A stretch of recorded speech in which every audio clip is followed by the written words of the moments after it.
Avec la crise sanitaire, la réforme de notre système de prévoyance vieillesse est un peu passée à l'arrière-plan. Elle n'était pas si urgente que ça? Avec la violence de la crise, c'est assez naturel. Maintenant que celle-ci s'éloigne, le sujet revient au premier plan.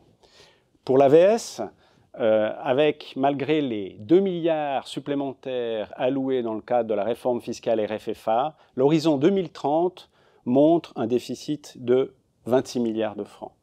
Une réforme est absolument nécessaire. AVS 21 prévoit cette réforme.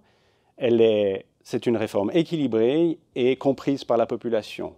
Le sujet est devant le Parlement. Nous le soutenons, ce projet. Et qu'en est-il du deuxième pilier? S'agissant du deuxième pilier, il faut également une réforme.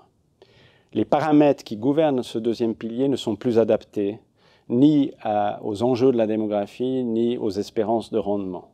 Pour pérenniser le système, il nous faut donc abaisser le taux de conversion à 6% et rassurer la population, la génération transitoire en particulier, avec des mesures compensatoires adaptées. Le projet est devant le Parlement. Les partenaires sociaux ont fait une proposition. Le Conseil fédéral l'a repris.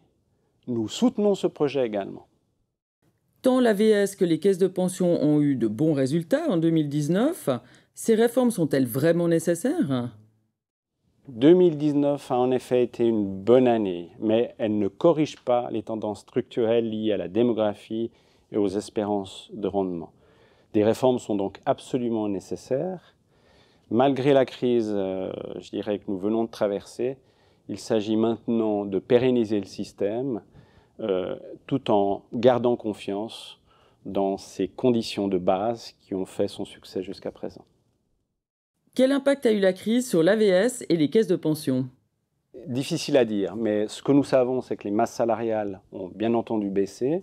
Nous avons cette tendance. Il est trop tôt encore pour le dire. Je pense d'ici quelques mois, nous aurons un état de situation plus sérieux. Mais il s'agit ici, je dirais, de tendances plutôt conjoncturelles et qu'il faudra laisser passer la vague avant de reprendre un cours normal des choses. Il est urgent d'agir tout en restant confiant, malgré la crise, sur les paramètres généraux de notre prévoyance vieillesse qui ont su et qui sauront encore demain faire face à la situation.